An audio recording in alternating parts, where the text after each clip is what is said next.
তোমার জীবনেও কি এমন কেউ আছে যার ভালোবাসায় তুমি ঈশ্বরকে অনুভব করো?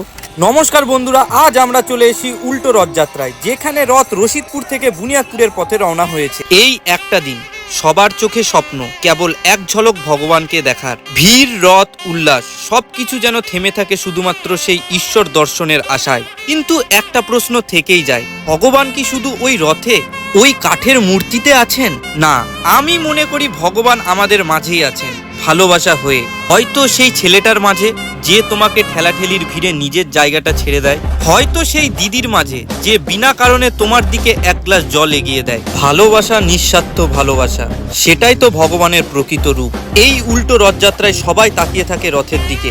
ভগবান তখন এই ভিড়ের মাঝেই চেয়ে থাকেন আমাদের চোখের ভাষায়, মনটায়। তাকে শুধু মূর্তিতে নয়, মানুষের মাঝেও খুঁজে নাও, তিনি আছেন আমাদের সবার মধ্যে।